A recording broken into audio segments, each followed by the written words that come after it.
भगवान शिव जी की बारात जा रही है। इस बारात में सबसे पहले आप देखेंगे नंदी के ऊपर भगवान शिव विराजमान है। इनके आसपास जितने भी लोग आप देख रहे हैं भूत और प्रेत है, जिनको अपन कहते हैं शिव गण। इसके आगे एक दाढ़ी वाले बाबा है जो देवताओं के वेद है, धन्वंतरी। इनके आगे पालकी के अंदर जो बैठे हुए हैं वो है कुबेर। कुबेर के आगे देखेंगे हिरण के ऊपर बैठे हुए हैं अग्निदेव।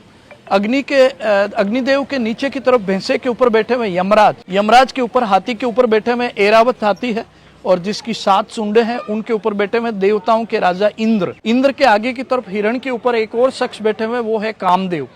कामदेव के आगे सफेद हंस के ऊपर बैठे हुए ब्रह्मा जी।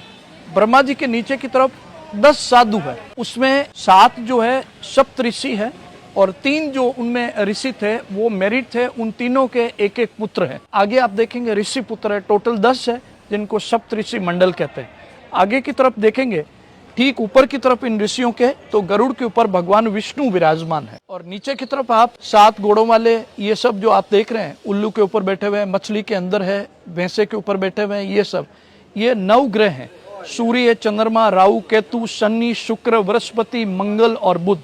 तो ये 9 ग्रह हैं। ये पूरी की पूरी बारात है वो पार्वती जी से विवाह करने के लिए नंदी के ऊपर बैठे हुए भगवान शिव जी को लेकर जा रही है। तो ठीक बारात राजा हिमालय के जो राजमहल है उसके मुख्य द्वार के ऊपर पहुंचती है, तो इस बारात में से एक शख्स अचानक गायब हो जाते हैं और वो सीधा पार्वती के रूम में जाकर प्रकट होते हैं। और वो शख्स है आजकल की मीडिया और उस जमाने की चलती फिरती मीडिया, जो सीधा जाकर के प्रकट होते हैं पार्वती के महल में, नारद मुनि। और वो पार्वती जी को भगवान शिव के खिलाफ भड़काने की कोशिश कर रहे हैं कि तुम्हारे होने वाले पति शमशान की राख अपने शरीर के ऊपर लगाकर भूत प्रेतों की पूरी फौज लेकर तुमसे विवाह करने के लिए आ रहे हैं, मना कर दो वरना तुमको जिंदगी भर रोना पड़ेगा।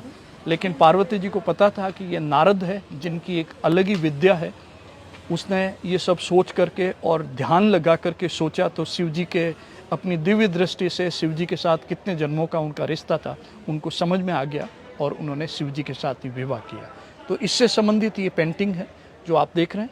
इस द्वार के इस तरफ जैसे राउंड शेप है तो इसमें वाटर टैंक है, और ऊपर टॉप में लगाया गया उस जमाने का एक व्हील, पानी खींचने के लिए ये जो ऊपर टॉप में व्हील है, यानी इसमें वाटर टैंक और यहाँ से ऊपर पानी खींचने के लिए उस जमाने का लगाया गया ये व्हील है। तो लगभग 800 साल पुराना गौरवशाली इतिहास अपने आप में समेटे हुए किला है, जो हिंदुस्तान का बेस्ट मेंटेन दुर्ग है, जिसको अभी हम लोग देखेंगे। बाहर ये जितनी भी मूर्तियां, छतरियां जो बनी हुई है, ये जोधपुर और जयपुर का जो युद्ध हुआ उसमें जोधपुर की तरफ से वीर गति को प्राप्त हुए उन सब योद्धाओं की हैं। तो किले का मुख्य द्वार जयपोल, जहाँ से हम एंटर करेंगे, और बाकी के जितने भी गेट हैं वो सब इससे आगे है, जिनका इतिहास आपको कंटिन्यू बताते रहेंगे।